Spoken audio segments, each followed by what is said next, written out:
चलो, very good evening. Last class में अपन ने बहुत सारे टर्म्स कवर किए थे, आई होप सो सबको याद है। दैट इज हमने कवर किया था what is capital, amount which is invested by the owner in business is called capital. Next हमने देखा था goods. Goods means anything, any material, product, article in which business deals in, which business is buying for the purpose of resale. ठीक है। Next हमने देखा था debtor and creditor. तो debtor and creditor कौन है? Person. Debtor means person to whom business has sold goods on credit. And next हमने देखा था creditor, person from whom business has purchased goods on credit. फिर अपन ने देखा था बहुत important terms assets and liabilities. तो एसेट्स का मतलब हमने देखा था anything which is owned and controlled by the business, which help the business to do its activities smoothly, efficiently, effectively, which increases the earning capacity of the business and from which we can get cash in future. तो वो हमारे लिए क्या है? Assets. Assets में हमने बहुत सारे एग्जांपल्स देखे थे, ध्यान से सुनना। जैसे हमने क्या देखा था? बिल्डिंग, हमने देखा था plant and machine, furniture and fixtures या फर्नीचर्स एंड फिटिंग्स। फिर अपन ने देखा था व्हीकल्स। एंड उसके बाद अपन ने कुछ एसेट्स देखे थे, ध्यान से सुनना, जैसे कैश। मैं इसको हाईलाइट इसलिए कर रहा हूं क्योंकि आज इसका यूज आने वाला है। Next bank, next debtors and goods. अपन ने ये देखा था एसेट्स के एग्जांपल। फिर अपन ने देखा था liabilities. Liabilities means amount which business has to repay, या amount owed by the business, या money borrowed by the business which it has to repay. तो that is your liability. अगर liability को one word में explain करना हो तो liability को अपन क्या बोल सकते हैं? It is obligations of the business. तो इसके examples हमने देखे थे, ध्यान से सुनना। जैसे हमने इसमें देखा था लोन, किससे? फ्रेंड से। It may be from bank, it may be from relatives. इसके बाद क्रेडिटर्स, ध्यान से सुनना, ये आज यूज होने वाला है। Creditors, capital, outstanding for expenses. ठीक है, तो these are the example of liabilities.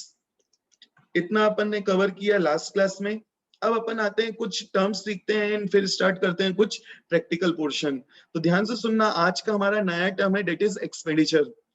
ठीक है, आज अपन सिर्फ एक ही नया टर्म ऐड करेंगे, डेट इज एक्सपेंडिचर। तो ध्यान से सुनना, एक्सपेंडिचर का मतलब क्या होता है। अगर हमें डिक्शनरी मीनिंग पे जाऊं तो एक्सपेंडिचर मतलब एनी मनी स्पेंट। ठीक है, अगर मैं डिक्शनरी मीनिंग में जाऊं तो मैं ये बोल सकता हूं expense and expenditure are same thing.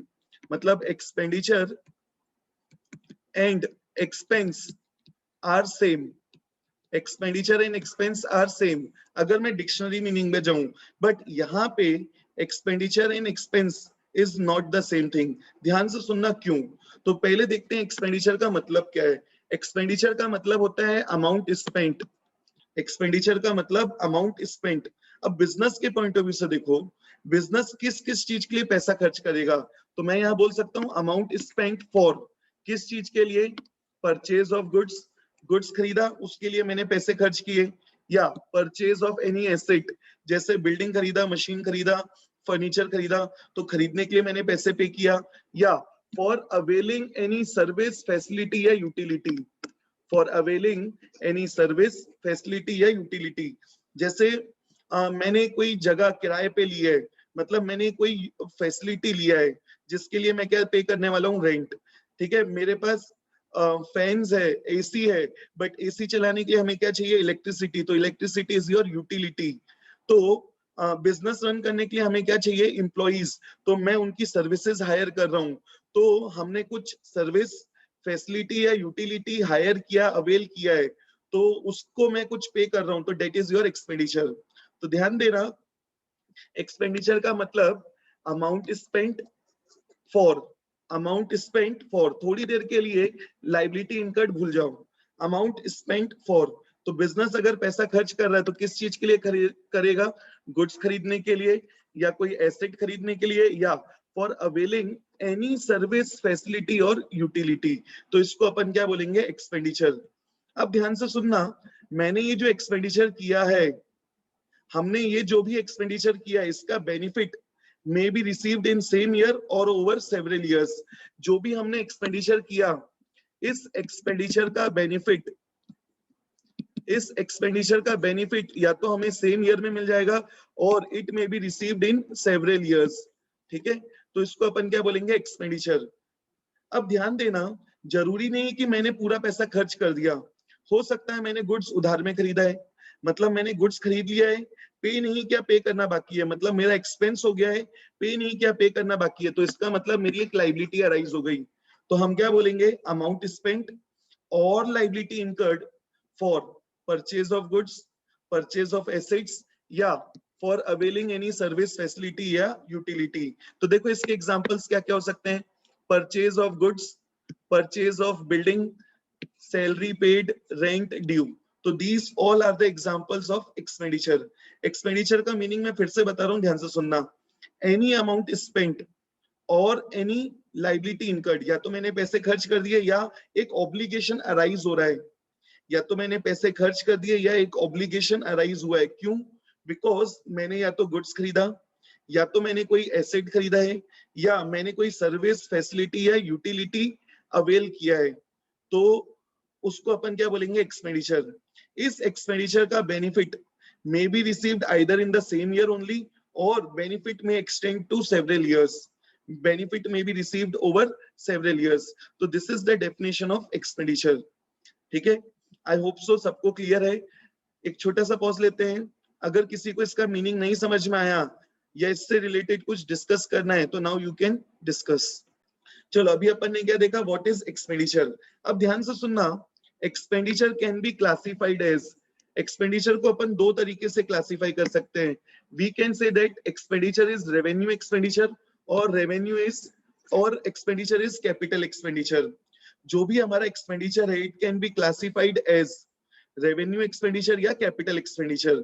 अब इसका मतलब क्या है, ध्यान से सुनना, जिस एक्सपेंडिचर का benefit is received in the same year only, जिस एक्सपेंडिचर का बेनिफिट उसी ईयर में मिल जाता है, उसको अपन क्या बोलेंगे, रेवेन्यू एक्सपेंडिचर। या रेवेन्यू एक्सपेंडिचर का दूसरा नाम क्या है, एक्सपेंस। जिस एक्सपेंडिचर का benefit is received in the same year only is called revenue expenditure और एक्सपेंस। मैं फिर से रिपीट कर रहा हूं, ध्यान से सुनना, expenditure benefit of which is received in the same year only is called revenue expenditure और एक्सपेंस। मतलब जिस एक्सपेंडिचर का बेनिफिट उसी ईयर में मिल जाता है, उसको अपन क्या बोलेंगे, रेवेन्यू एक्सपेंडिचर या एक्सपेंस। तो ध्यान देना, मैंने यहाँ पे एक और वर्ड क्या यूज किया, एक्सपेंस। इसका मतलब expense is a part of expenditure. हमारा ये जो एक्सपेंस है, ये एक्सपेंडिचर का पार्ट है, ठीक है। नेक्स्ट अपन ने क्या देखा, expenditure can be classified as capital expenditure. मतलब जिस एक्सपेंडिचर का benefit is received over several year, उसको अपन क्या बोलेंगे, capital expenditure. Expenditure benefit of which is received over several year is called capital expenditure. जैसे परचेज ऑफ मशीन, मैंने machine खरीदा, उसका बेनिफिट कब मिलेगा, 5 साल में, 10 साल में, जितनी उस मशीन की लाइफ है।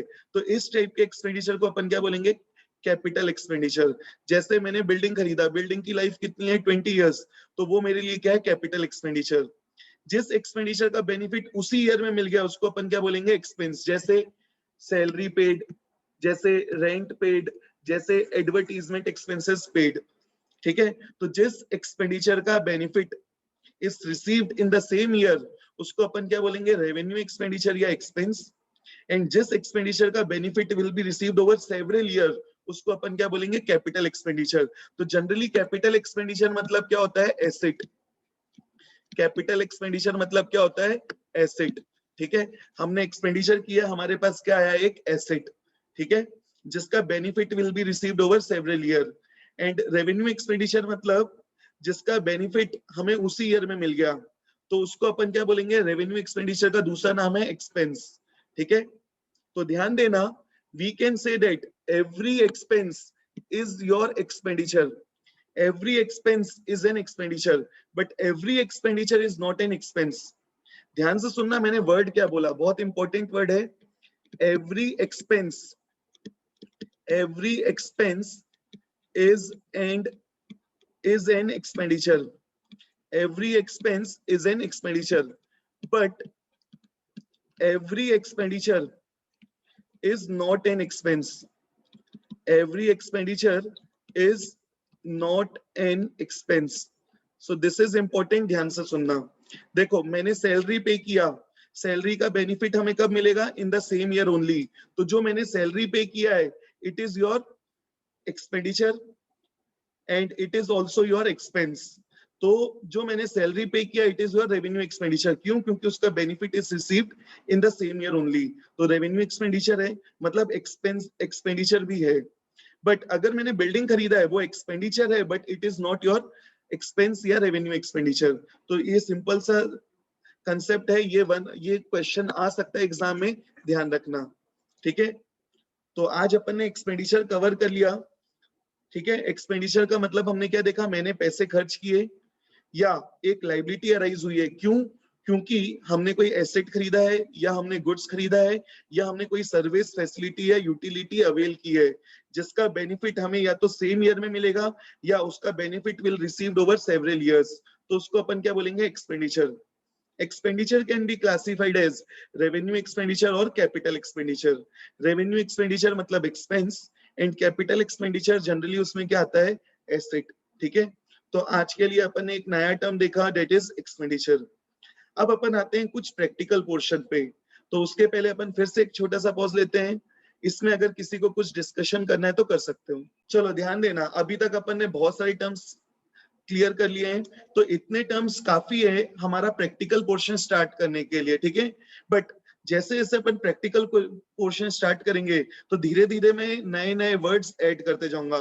ठीक है, तो हमें बहुत सारे टर्म्स सीखने हैं, बट इनिशियली अगर मैं सिर्फ टर्म्स सिखाऊंगा तो आगे हमें वो इजिली समझ में नहीं आएगा. तो बेटर है we can start with our practical portion. तो ध्यान देना, अब अपन आते हैं सबसे इंपॉर्टेंट प्रैक्टिकल पोर्शन में, दैट इज अकाउंटिंग इक्वेशन. तो देखो यहाँ पे नाम से क्या समझ में आ रहा है? Accounting equation.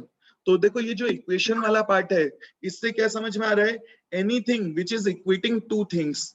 इक्वेशन मैथ्स में अपन ने सीखा है anything which is equating two things. तो यहाँ पे अकाउंटिंग इक्वेशन का मीनिंग क्या होना चाहिए? अकाउंटिंग इक्वेशन मतलब क्या है? एक mathematical equation. It is your mathematical equation which says that assets of the business के पास जो भी एसेट्स हैं are always equals to its liabilities. एक इक्वेशन है जो क्या बोलता है? बिजनेस के assets are always equals to its liabilities. मैं फिर से रिपीट कर रहा हूं, ध्यान से सुनना. बिजनेस के पास जो भी एसेट्स हैं are always equal to its liability. इस इक्वेशन को अपन क्या बोलते हैं? Accounting equation. मैं फिर से रिपीट कर रहा हूं, ध्यान से सुनना. Assets of the business are always equals to liability. इस इक्वेशन को अपन क्या बोलते हैं? इसको अपन क्या बोलते हैं? Accounting equation. ऐसा क्यों है? ध्यान से सुनना. बिजनेस एक आर्टिफिशियल पर्सन है. तो आर्टिफिशियल पर्सन है मतलब खुद का कुछ हो ही नहीं सकता है. ठीक है, तो हम बोल सकते हैं बिजनेस के पास जो भी चीज है मतलब एसेट्स. बिजनेस के पास जो भी चीज है मतलब assets are always equals to liabilities. मतलब जो भी एसेट्स है इट रिप्रेजेंट सम लाइबिलिटीज. कैसे? उसको भी अपन प्रूफ करते हैं. तो पहले मैं इस इक्वेशन को थोड़ा सा और इलेबोरेट कर रहा हूं, ध्यान से सुनना. लाइबिलिटीज को अपन एक तरीके से क्लासिफाई कर सकते हैं. तो जो भी हमारी लाइबिलिटीज हैं, liabilities can be classified as. Classify करने का दो तरीका है, तो अभी अपन सिर्फ एक डिस्कस करने वाले हैं, दैट इज इंटरनल लाइबिलिटी और एक्सटर्नल लाइबिलिटी. जो भी हमारी लाइबिलिटीज हैं उसको अपन क्लासिफाई कर सकते हैं एज इंटरनल लाइबिलिटी और एक्सटर्नल लाइबिलिटी. तो इंटरनल लाइबिलिटी का मतलब होता है amount due to the owner. मतलब बिजनेस जो अमाउंट किसको पे करेगा? ओनर को. तो उसको अपन क्या बोलते हैं? Internal liability. उसका एग्जांपल है कैपिटल. एक्सटर्नल लाइबिलिटी का मतलब क्या होता है? Amount due to the outsiders. तो जो हमें आउटसाइडर्स को पे करना है, that is your external liability. जैसे लोन, जैसे क्रेडिटर्स, जैसे आउटस्टैंडिंग सैलरी, मतलब सैलरी पे करना बाकी है. तो ध्यान देना, liabilities can be classified as internal liability और एक्सटर्नल लाइबिलिटी. ठीक है, चलो आते हैं अकाउंटिंग क्वेश्चन में वापस. तो मैंने क्या बोला? Assets of the business are always equals to its liabilities. And liabilities को अपन क्लासिफाई कर सकते हैं as internal liability and external liability. तो external liability and internal liability का एग्जांपल क्या है? Capital. So we can say that assets of the business are always equal to external liability plus capital. जो भी business के पास assets हैं that will be equal to external liability plus capital. So this is your accounting question. Accounting question क्या है? ध्यान से सुनना. Accounting question is assets of the business are always equals to outside liability plus capital. ठीक है, इसको अपन prove करके भी देखते हैं. तो ध्यान से सुनना. सपोज ये बिजनेस है, दिस इज योर बिजनेस. ये बिजनेस के पास अभी खुद का कुछ भी नहीं है, ना तो कोई एसेट है ना कोई लाइबिलिटी है. तो बिजनेस स्टार्ट करने के लिए हमें क्या चाहिए? पैसा. तो सपोज हमें एक ट्रांजेक्शन दिया है. देखो क्या ट्रांजेक्शन दिया है? Started business with cash ₹1 lakh. तो ओनर बिजनेस स्टार्ट कर रहा है विथ ₹1 लाख. मतलब ओनर बिजनेस में क्या लाया? कैश. ओनर बिजनेस में क्या लाया? कैश. तो जैसे ही ओनर बिजनेस में कैश लाया तो देखो बिजनेस के पास क्या आया? कैश. तो एक एसेट आया. Cash is your asset. तो एक एसेट आया कितना? ₹1 लाख. एंड ये पैसा कौन लाया? ओनर. इसका मतलब बिजनेस के पॉइंट ऑफ व्यू से देखो, बिजनेस के पास कैश आया और एक ऑब्लिगेशन अराइज हो गया, ऑब्लिगेशन टुवर्ड्स ओनर. तो ओनर को जो अमाउंट पे करना है उसको अपन क्या बोलते हैं? कैपिटल. तो हमारी एक लाइबिलिटी बढ़ गई. लाइबिलिटी का नाम कैपिटल. कितने से लाइबिलिटी बढ़ी? ₹1 लाख से. मैं फिर से रिपीट कर रहा हूं, ध्यान से सुनना. देखो बिजनेस है आर्टिफिशियल पर्सन. बिजनेस का खुद का कुछ भी नहीं होता. ठीक है, बिजनेस का खुद का कुछ भी नहीं होता. तो ना तो अभी बिजनेस के पास कोई एसेट है ना कोई लाइबिलिटीज है. अब बिजनेस में ओनर ने बिजनेस स्टार्ट किया. तो बिजनेस स्टार्ट करते समय वो बिजनेस में क्या ला रहा है? कैश. तो सोचो बिजनेस के पास क्या आया? कैश आया. तो कैश का एक एसेट कितना आया? ₹1 लाख. ठीक है. एंड दूसरी चीज क्या हो रही है यहाँ पे? जैसे ही ओनर बिजनेस से पैसे कंट्रीब्यूट कर रहा है, इन्वेस्ट कर रहा है, तो बिजनेस के पॉइंट ऑफ व्यू से सोचो एक लाइबिलिटी अराइज हो गई. That is liability towards owner. और उस लाइबिलिटी को अपन क्या बोलते हैं? कैपिटल. तो बिजनेस की एक लाइबिलिटी अराइज हो गई कितनी? ₹1 लाख की. और बिजनेस के पास क्या आ गया? एक एसेट दैट इज कैश. कितना? 1 लाख. एंड अभी हमारी कोई एक्सटर्नल लाइबिलिटीज नहीं है. तो देखो यहाँ पे हमारी अकाउंटिंग क्वेश्चन होल्ड कर रही है. अकाउंटिंग क्वेश्चन में मैंने क्या बोला? Assets are equals to external liability and capital. तो मेरे पास एसेट्स में देखो क्या है? कैश. कितना? ₹1 लाख. मेरी एक्सटर्नल लाइबिलिटीज कितनी है? 0. एंड मेरे पास कैपिटल कितना है? कैपिटल की लाइबिलिटी कितनी है बिजनेस के ऊपर? 1 लाख. तो एक्सटर्नल लाइबिलिटी एंड कैपिटल मिला के देखो कितनी liability? Total 1 lakh. And assets कितना है? कैश. कितना? 1 लाख. इसका मतलब यहाँ पे accounting question is holding true. एक और ट्रांजेक्शन देखते हैं. सपोज अब ओनर ने क्या किया? गुड्स खरीदा कैश में. ओनर क्या कर रहा है? कैश में गुड्स खरीद रहा है. तो जैसे ही हमने कैश में गुड्स खरीदा, मेरे पास से क्या गया? कैश. और बदले में क्या आ गया? गुड्स. और गुड्स हमारे लिए क्या है? यहाँ पे एक एसेट. तो जैसे ही मैंने गुड्स खरीदा, सोच के देखो मेरे पास से क्या गया? कैश. तो कैश में से हमने माइनस कर दिया कितना? 30,000. तो अब कैश कितना बचा हमारे पास? अब हमारे पास कैश कितना बचा? ₹70,000. बट इसके बदले में देखो यहाँ पे हमारे पास क्या आ गया? गुड्स. तो कैश गया, बदले में क्या आ गया? गुड्स. तो गुड्स भी एक एसेट है.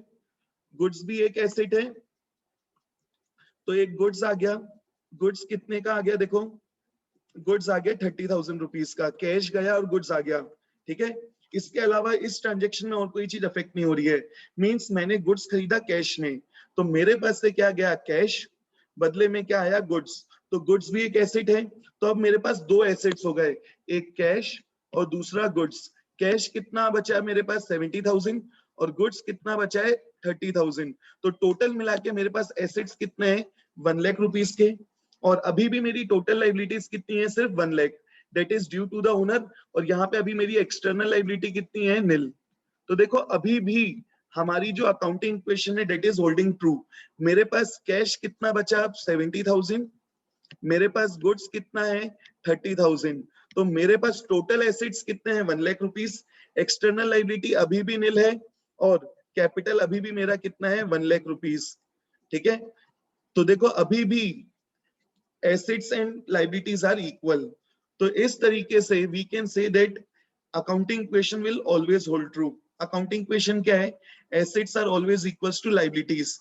liabilities को we can classify as amount due to the outsiders मतलब external liability and amount due to the owner, that is capital.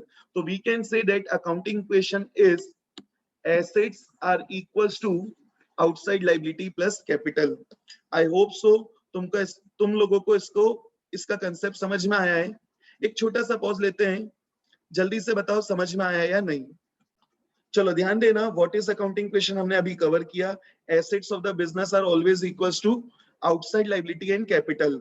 अब अपन आते हैं अकाउंटिंग इक्वेशन बनाते कैसे हैं. तो अकाउंटिंग इक्वेशन कैसे बनाते हैं ध्यान से सुनना. सपोज हमें कुछ ट्रांजेक्शंस दिया है और हमें बोला है उन ट्रांजेक्शंस को हमें अकाउंटिंग इक्वेशन के फॉर्म में लिखना है. ठीक है, तो मैं अकाउंटिंग इक्वेशन कैसे बनाते हैं वो बता रहा हूं, ध्यान से सुनना. सपोज हमें फर्स्ट ट्रांजेक्शन दिया है, started business with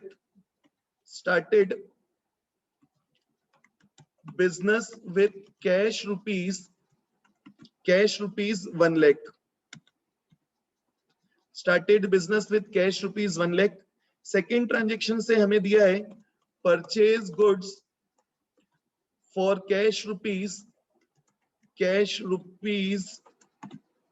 से 40,000. एंड थर्ड हमें दिया है परचेज फर्नीचर फॉर रुपीज से 30,000. एंड एक और हमें ट्रांजेक्शन दिया है से फोर्थ कि परचेज गुड्स ऑन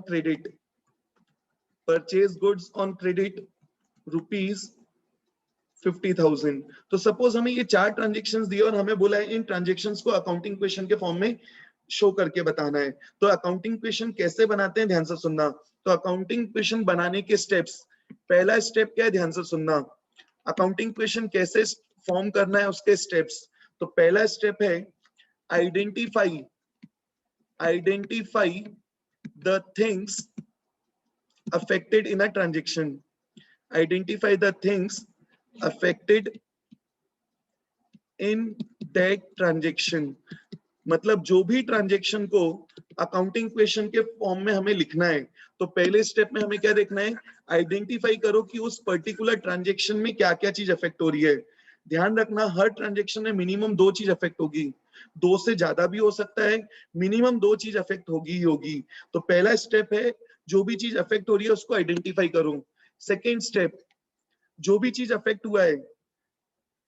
अफेक्ट हुई है डेट में बी योर एसेट और लाइबिलिटी और एक्सपेंस और इनकम गेन. ठीक है, तो ध्यान देना जो भी चीज अफेक्ट हुआ है उसको हमें क्या करना है, क्लासिफाई करना है. क्लासिफाई द अफेक्टेड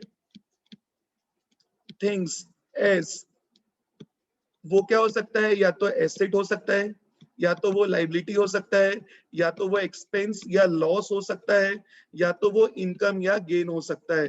इसके अलावा और कोई चीज हो ही नहीं सकती. मतलब जो भी चीज अफेक्ट हो रही है उस पर्टिकुलर ट्रांजेक्शन में, हर ट्रांजेक्शन में मिनिमम 2 चीज अफेक्ट होगी. ठीक है, मिनिमम 2 चीज अफेक्ट होगी. तो जो भी चीज अफेक्ट हुई है उसको आइडेंटिफाई करो कि वो एसेट है या लाइबिलिटी है या एक्सपेंस लॉस या इनकम और गेन. इसके अलावा और कोई चीज हो ही नहीं सकता. ठीक है, तो मैंने सेकेंड स्टेप में आइडेंटिफाई कर लिया कि उस पर्टिकुलर ट्रांजेक्शन में क्या क्या चीज अफेक्ट हुआ है. ठीक है, अब थर्ड स्टेप में क्या करना है, थर्ड स्टेप में हमें क्या करना है, give the effect in accounting equation. Give the effect in accounting equation. तो हमें उसका accounting equation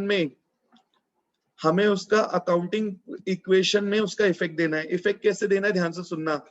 assets and liabilities के लिए हमें क्या देखना है, इंक्रीज हुआ है या डिक्रीज. एसेट्स और लाइबिलिटी इफेक्ट हुआ है तो हमें ये देखना है एसेट इंक्रीज हुआ है या डिक्रीज. इंक्रीज हुआ है तो उस रिस्पेक्टिव एसेट में हमें क्या करना है, ऐड. और डिक्रीज हुआ है तो उस रिस्पेक्टिव एसेट या लाइबिलिटी में क्या करना है, माइनस. मैं फिर से रिपीट कर रहा हूं, ध्यान से सुनना. What are the steps for forming accounting equation. Accounting equation कैसे बनाते हैं. पहला स्टेप है जो भी ट्रांजेक्शन दिया है उसमें आइडेंटिफाई करो क्या क्या चीज अफेक्ट हो रही है. जो भी चीज अफेक्ट हुई है, सेकेंड स्टेप, वो या तो एसेट हो सकता है या लाइबिलिटी हो सकता है या एक्सपेंस लॉस हो सकता है या इनकम और गेन हो सकता है. ठीक है, नेक्स्ट, जो भी चीज अफेक्ट हुई है उसका अकाउंटिंग इक्वेशन में इफेक्ट देना है. इफेक्ट कैसे देना है, in case of assets and liabilities हमें क्या देखना है, एसेट्स और लाइबिलिटी है तो इंक्रीज हुआ है या डिक्रीज। इंक्रीज हुआ है तो ऐड कर दो उस रिस्पेक्टिव एसेट में, डिक्रीज हुआ है तो उस रिस्पेक्टिव एसेट में क्या करना है, माइनस। सिंपल सा इफेक्ट है। एक्सपेंस लॉस इनकम और गेन का इफेक्ट क्या होता है ये अपन देखेंगे नेक्स्ट क्लास में। एक्सपेंस लॉस इनकम गेन का इफेक्ट क्या होता है ये अपन देखेंगे नेक्स्ट क्लास में। तो ध्यान देना, अभी अपन ने 4 ट्रांजेक्शंस लिए और देखते हैं अकाउंटिंग क्वेश्चन कैसे बनाते हैं। तो ध्यान देना अकाउंटिंग क्वेश्चन कैसे बनाना है। You have to prepare first column for particulars. Particulars column में अपन क्या लिखेंगे, brief description about the transaction. Particulars column में क्या आएगा, brief description of the transaction. Next हमें कॉलम बनाना है फॉर एसेट्स। फिर एसेट्स को अपन क्या करेंगे, सब डिवाइड कर देंगे जितने हमारे पास एसेट्स हैं। ठीक है, अगर मेरे पास 4 एसेट्स हैं तो एसेट्स कॉलम में मैं 4 कॉलम्स बनाऊंगा फॉर एसेट्स। फिर हमें नेक्स्ट कॉलम बनाना है फॉर एक्सटर्नल लाइबिलिटी। फिर मैं एक्सटर्नल लाइबिलिटी को क्या करूंगा, जितनी एक्सटर्नल लाइबिलिटीज हैं उसको उतने एक्सटर्नल लाइबिलिटीज में भी उतने कॉलम्स बनाने वाला हूं। एंड लास्ट में एक कॉलम बनाऊंगा ओनली फॉर कैपिटल। ठीक है, तो लास्ट एक सिंगल कॉलम फॉर कैपिटल। मैंने यहाँ पे एक्सपेंस लॉस इनकम और गेन के लिए कोई कॉलम नहीं बनाया है। ठीक है, और अभी मैंने तुमको क्या बताया, एक्सपेंस लॉस इनकम गेन का इफेक्ट क्या होता है, कहाँ आएगा, ये अपन देखेंगे नेक्स्ट क्लास में। तो ध्यान देना हमें कॉलम्स किस किस के लिए बनाना है। एक कॉलम बनाना है एसेट्स के लिए, एक कॉलम बनाना है एक्सटर्नल लाइबिलिटी के लिए, सिंगल कॉलम बनाना है कैपिटल के लिए, एक कॉलम बनाना है पर्टिकुलर्स के लिए। फिर एसेट्स को मैं फर्दर सब क्लासिफाई करूंगा, फर्दर डिवाइड करूंगा जितने मेरे पास एसेट्स हैं उतने कॉलम्स में। सिमिलर वे में जितनी एक्सटर्नल लाइबिलिटीज हैं, एक्सटर्नल लाइबिलिटीज में मैं उतने कॉलम्स अलग से बनाऊंगा। सो this is your format of accounting question. अब अकाउंटिंग क्वेश्चन में कैसे लिखते हैं ध्यान से सुनना। सपोज फर्स्ट ट्रांजेक्शन हमें क्या दिया, started business with cash rupees 1 lakh. Transaction is started business with cash rupees 1 lakh. तो अब बिजनेस के पॉइंट ऑफ व्यू से सोचो इस पर्टिकुलर ट्रांजेक्शन में क्या क्या इफेक्ट हो रहा है। ओनर ने बिजनेस स्टार्ट किया विद 1 लाख रुपीज, इसका मतलब ओनर बिजनेस में पैसे ला रहा है, कितना, 1 लाख रुपीज। तो बिजनेस के पास क्या आया, कैश। तो पहला स्टेप है identify the things affected in a transaction. तो बिजनेस के पास क्या आया, कैश। कौन लाया, ओनर। मींस ये पैसा हमें वापस रिटर्न करना है, किसको, ओनर को। तो ओनर मतलब कैपिटल, ओनर मतलब liability, liability towards owner that is capital. तो यहाँ पे दो चीज इफेक्ट हुई, एक तो मेरे पास क्या आया, कैश। ठीक है, दूसरी चीज एक लाइबिलिटी बढ़ गई, लाइबिलिटी टुवर्ड्स ओनर, उसको अपन ने लाइबिलिटी को नाम क्या दे दिया, कैपिटल। तो पहला स्टेप है जो भी चीज इफेक्ट हुई है उसका नाम लिखना है। तो क्या क्या इफेक्ट हुआ, मेरे पास क्या आया, कैश, हमने वो रिकॉर्ड कर लिया। दूसरी चीज एक लाइबिलिटी बढ़ गई, लाइबिलिटी टुवर्ड्स ओनर। तो लाइबिलिटी टुवर्ड्स ओनर का नाम क्या है, कैपिटल। तो फर्स्ट स्टेप में आइडेंटिफाई करना है क्या क्या इफेक्ट हुआ है। दूसरे स्टेप्स में हमें क्या करना है, क्लासिफाई। तो देखो कैश क्या है, एसेट, और कैपिटल क्या है, लाइबिलिटी। बट कैपिटल के लिए हमने उस लाइबिलिटी का एक सेपरेट कॉलम बना के रखा है। ठीक है, अब थर्ड स्टेप में क्या करना है, अकाउंटिंग क्वेश्चन में देखना है उसका इफेक्ट देना है। तो हमने क्या देखा है, एसेट्स एंड लाइबिलिटी के लिए इफेक्ट क्या देखना है, इंक्रीज हुआ तो ऐड, डिक्रीज हुआ तो माइनस। तो देखो यहाँ पे बिजनेस में कैश आया, कैश एसेट है, आ रहा है, इसका मतलब कैश इंक्रीज हुआ तो हमें कैश में क्या करना है, ऐड। लाइबिलिटी भी बढ़ गई, बिजनेस के पॉइंट ऑफ व्यू से देखो, जैसे ही ओनर पैसा लाया हमारे ऊपर एक ऑब्लिगेशन राइज हो गया, ऑब्लिगेशन टुवर्ड्स ओनर, तो लाइबिलिटी बढ़ गई। तो increase in assets and liability में हमने क्या देखा, उस रिस्पेक्टिव एसेट या लाइबिलिटी में ऐड करना है। ठीक है, तो देखो अकाउंटिंग क्वेश्चन में कैसे लिखना है। तो सबसे पहले पर्टिकुलर्स कॉलम में क्या लिखोगे, अगर तुमको नहीं समझ में आता तो एज इट इज उठा के तुमको क्या करना है, ट्रांजेक्शन लिख देना है। तो देखो मैंने यहाँ पे transaction as it is copy paste कर दिया। तो यहाँ पे अपन ने क्या लिखा है, started business with cash rupees 1 lakh. तो क्या क्या चीज इफेक्ट हुआ, कैश।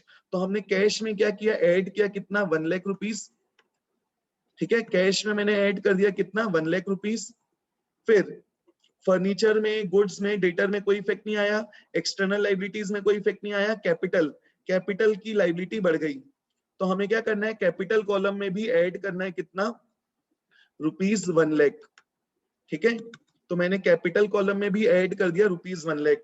तो देखो यहाँ पे फर्नीचर में कोई इफेक्ट नहीं, गुड्स में कोई इफेक्ट नहीं, डेटर में कोई इफेक्ट नहीं, क्रेडिटर आउटस्टैंडिंग एक्सपेंस में कोई इफेक्ट नहीं। क्या क्या चीज इफेक्ट हुआ है, क्या क्या चीज अफेक्ट हुआ है? सिर्फ कैश और कैपिटल।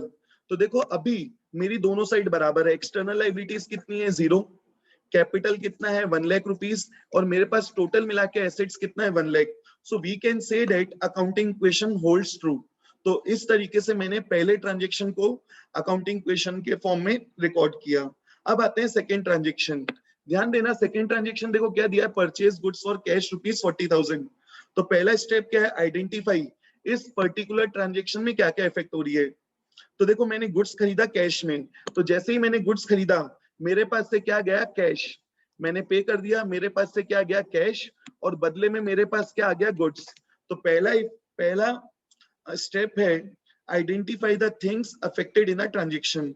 तो इस ट्रांजेक्शन में क्या क्या इफेक्ट हो रहा है? मेरे पास क्या आया? गुड्स, और मेरे पास से क्या जा रहा है? कैश। तो हमने आइडेंटिफाई कर लिया, इसके अलावा कोई चीज अफेक्ट नहीं हो रही है। सेकेंड स्टेप है उसको क्लासिफाई करो।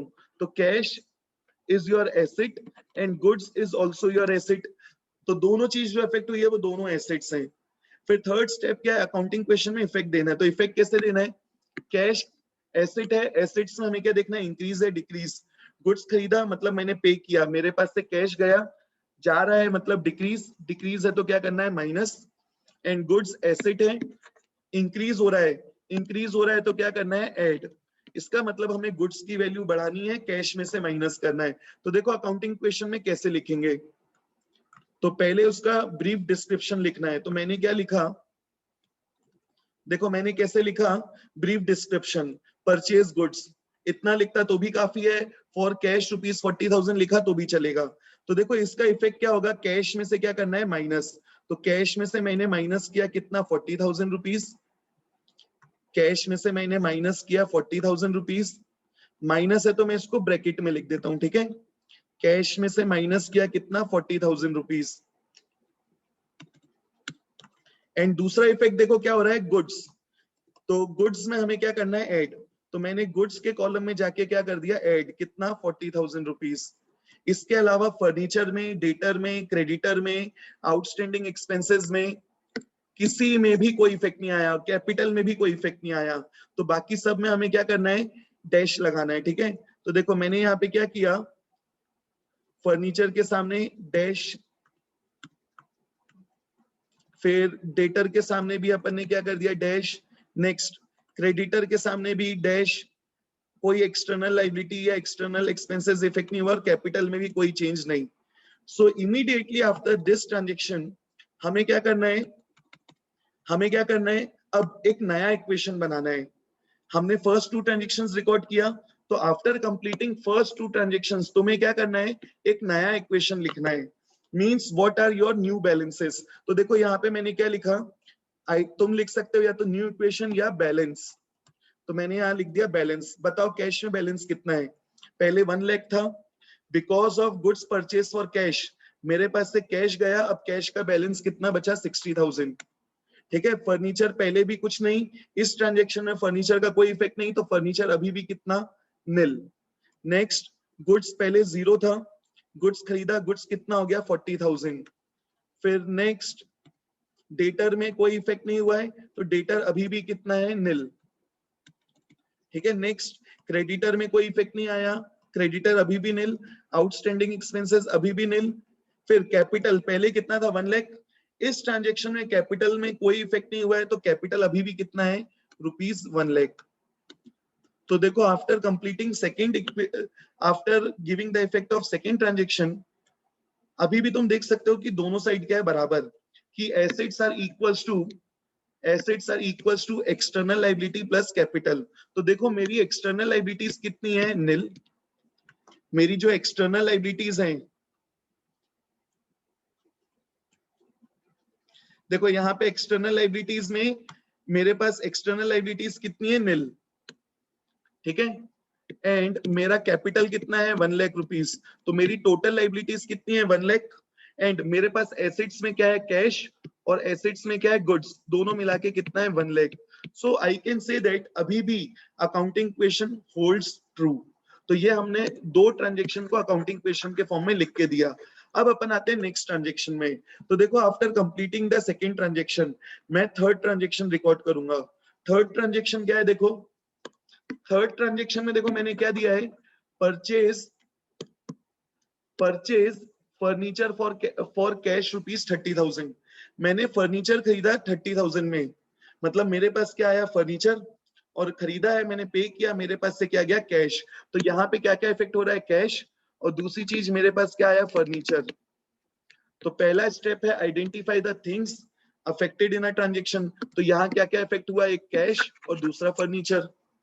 अब दूसरा स्टेप है इनको आइडेंटिफाई करो, कैश एसेट है और furniture is also your asset. तो यहाँ पे भी दोनों चीज एसेट इफेक्ट हो रही है। थर्ड स्टेप क्या है, apply the give the effect in accounting question. तो मैंने अगर फर्नीचर खरीदा, मेरे पास से क्या गया, कैश, कैश एसेट है, डिक्रीज हो रहा है, तो क्या करना है, कैश में से माइनस। एंड फर्नीचर क्या है, एसेट, खरीदा है, फर्नीचर आया, एसेट इंक्रीज हो रहा है, क्या करना है, ऐड। तो देखो क्या करना है, फर्नीचर में ऐड करना है और कैश में क्या करना है, माइनस। इसके अलावा और कोई चीज अफेक्ट नहीं हो रही है। तो इसको अकाउंटिंग क्वेश्चन में कैसे लिखेंगे, ध्यान से सुनना। तो सबसे पहले अपन को क्या लिखना है, पर्टिकुलर्स कॉलम में brief description of the transaction मैंने लिख दिया। अब इसका इफेक्ट, तो देखो यहाँ पे कैश में इसका इफेक्ट क्या हो रहा है, कैश में कैश जा रहा है, तो कैश में से क्या करना है, माइनस। तो माइनस के लिए मैंने क्या यूज किया, ब्रैकेट, कितना, 30,000। तो कैश में से minus 30,000।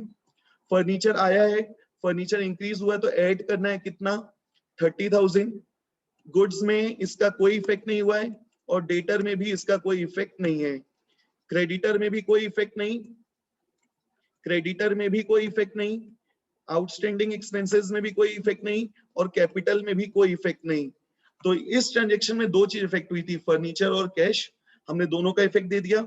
After giving the effect हमें वापस क्या लिखना है, न्यू इक्वेशन या balance. After completing second third transaction again you have to write the new equation या बैलेंस। तो देखो बैलेंस कितना बचा, कैश 60 था, 30 गया, अब कितना बचा, 30,000। फर्नीचर पहले 0 था, 30,000 का खरीदा, तो फर्नीचर कितना हो गया, 30,000। गुड्स पहले से 40,000 था, इस ट्रांजेक्शन में ना गुड्स आया ना गया, तो गुड्स अभी भी है मेरे पास कितना, 40,000। डेटर कितना है, अभी भी निल, डेटर कितना है, अभी भी निल। क्रेडिटर में अभी भी वैल्यू कितना है, निल। आउटस्टैंडिंग एक्सपेंसेस अभी भी कितना, निल।